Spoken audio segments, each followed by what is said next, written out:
Kisah Cinta dan Luka Bab 6. Cemburu. Hari itu suasana kelas agak panas. Angin siang tidak cukup menyejukkan, kipas angin di plafon hanya berputar lambat. Randy duduk di baris depan, serius mengerjakan soal fisika.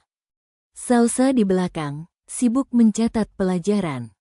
Sesekali matanya melirik ke arah Randy, tapi cepat-cepat menunduk setiap kali Randy hampir menoleh.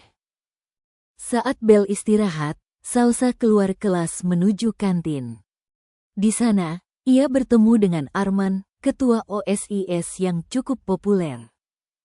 Arman tersenyum ramah, lalu menawarkan, "Sal, kamu sudah belajar untuk ulangan minggu depan? Kalau mau, aku bisa bantu." Salsa ragu. "Oh, iya. Makasih. Nanti aku coba dulu." Arman menepuk bahu Salsa, niatnya sekadar memberi semangat.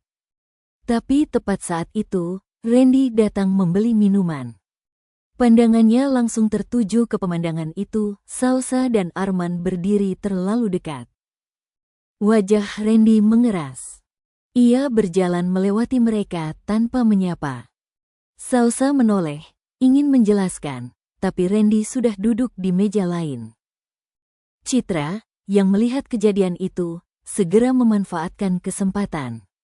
"Weh, Salsa sekarang udah naik kelas ya? Nggak cukup sama Randy, sekarang deket-deket sama Arman." Beberapa anak lain ikut menertawakan. Salsa panik, "Bukan begitu. Dia cuma nawarin bantu belajar." Tapi gosip langsung menyebar.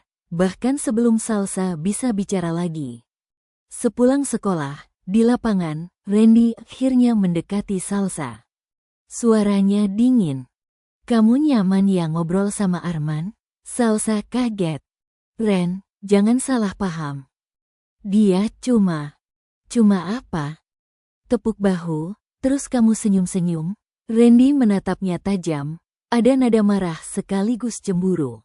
Salsa mengangkat suara, kali ini berani. "Kamu pikir aku suka dia? Kamu nggak percaya aku?" "Bukan soal percaya," balas Randy. "Aku nggak suka lihat kamu dekat dengan dia." Salsa terdiam, lalu dengan nada getir berkata, "Kalau gitu, aku juga nggak suka lihat kamu selalu ngatur aku." Tegangan makin tinggi. Anak-anak yang lewat sengaja melambat, menonton. Guntur berbisik ke Farel, "Wah, pasangan sejati lagi ribut. Seru nih." Farel cekikikan. "Kalau putus, aku siap ambil Salsa."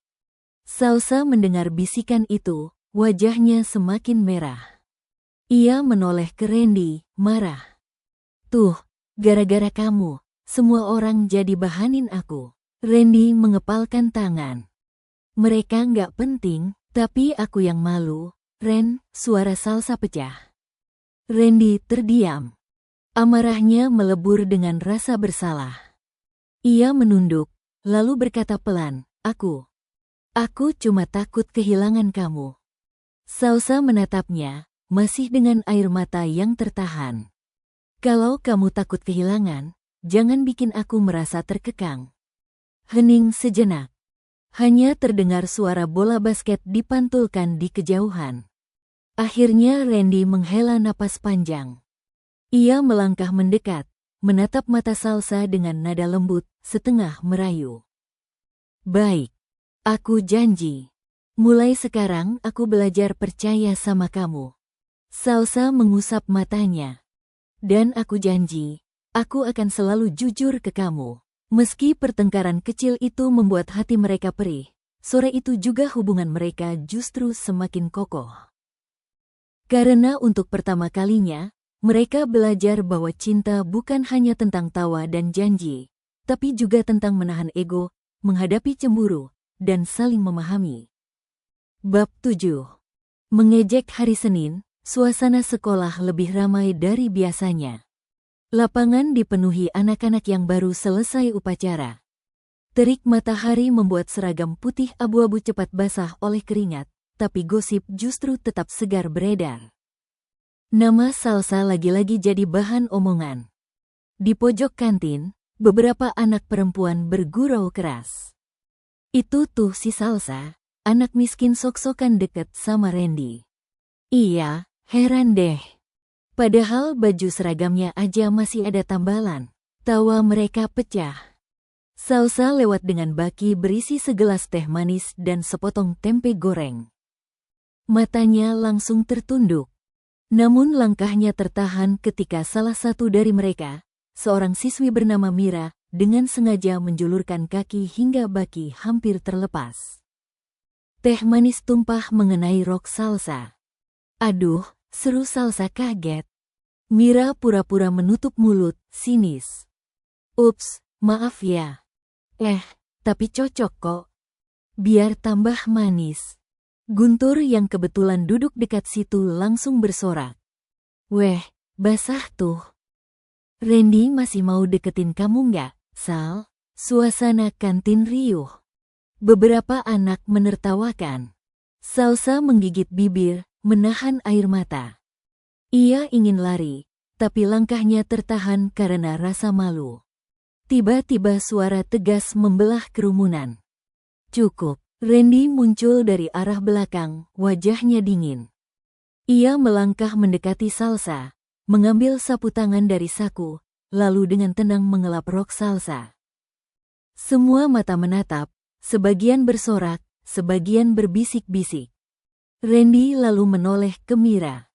Kenapa kamu sengaja jatuhin kakinya? Mira pura-pura polos.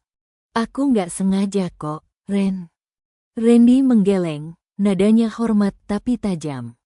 Kalau benar nggak sengaja, kamu harus minta maaf. Sekarang. Mira menatap sekitar, wajahnya merah karena jadi pusat perhatian. Kenapa aku harus minta maaf sama dia? Dia kan. Belum sempat melanjutkan, Randy menatap lebih tajam. Karena kalau kamu nggak minta maaf, berarti kamu pengecut yang cuma berani main kotor di depan orang banyak. Tiba-tiba Farel berdiri dari bangku belakang. Wih, Pangeran Padisok jadi hakim lagi. Mau jadi pembela si miskin selamanya, Ren? Randy mendekat, langkahnya tenang tapi aura menantang terasa jelas. Kalau ada yang ganggu Salsa, iya. Aku akan selalu jadi pembelanya. Kerumunan mulai bersorak. Farel maju 2 langkah, menantang. Kalau begitu, ayo buktikan lagi. Kita selesaikan di lapangan, sekarang juga. Randy mengepalkan tangan, matanya membara. Namun tiba-tiba Salsa berdiri di depan mereka, suaranya bergetar tapi tegas. Berhenti. Aku nggak mau jadi alasan kalian berkelahi. Semua terdiam. Randy menatap Salsa lama, lalu menarik napas.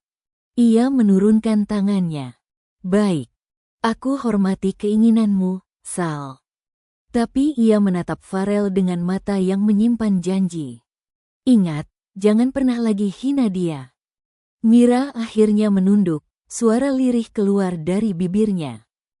Maaf, Salsa. Salsa mengangguk, meski hatinya masih bergetar.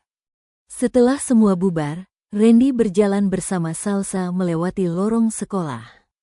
Udara masih panas, tapi hati Salsa terasa hangat. Ia menoleh ke Randy, pelan berkata, "Terima kasih, Ren. Kamu selalu ada." Randy tersenyum tipis, ada rayu lembut dalam nada suaranya. Bukan sekadar ada. Aku di sini untuk jaga kamu. Dan di lorong sekolah yang sepi, janji kecil itu terasa lebih kuat dari sekadar kata-kata. Bersambung.